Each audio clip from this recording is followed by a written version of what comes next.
নমস্কার।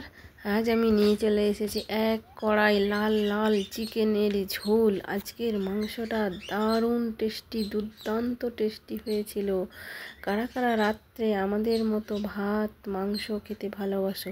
রেগুলার ভাত মাছ মাংস খাওয়া হয় না, কোনো কোনো দিন আমরা মাংস ভাতটা রেগুলার প্রায়ই হয় এই গরমের সময়, আর মাংসটা কোনো কোনো দিন হয়।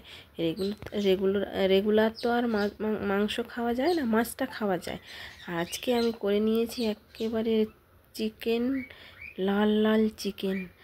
বাজার থেকে কেনা মাংসটা একটু বেশি চর্বি ছিল, তেল অল্প পরিমাণে দিলেও কিন্তু চর্বির জন্য এত কালার এসে গেছে। আর আমি একটু গুঁড়ো লঙ্কার গুঁড়ো দিয়ে দিয়েছি, ফলে এত রং হয়ে গেছে। আর টমেটো ছিল, টমেটো দিয়ে দিয়েছি, কিন্তু এটা চিনি দিইনি। আমি তরকারিতে চিনি দিইনি, চিনি কম খাই। এটা হচ্ছে পেঁপে আর আলু আর একদম যেই রডাইল মুরগিগুলো হয় বাজারে, সেই মুরগির ঝোল।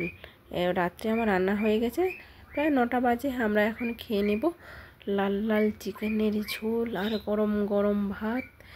সবাই নিশ্চয়ই খাও এরকমভাবে, কিন্তু আমার আজকে বেশ টেস্টি টেস্টি চিকেনের ঝোল হয়েছে।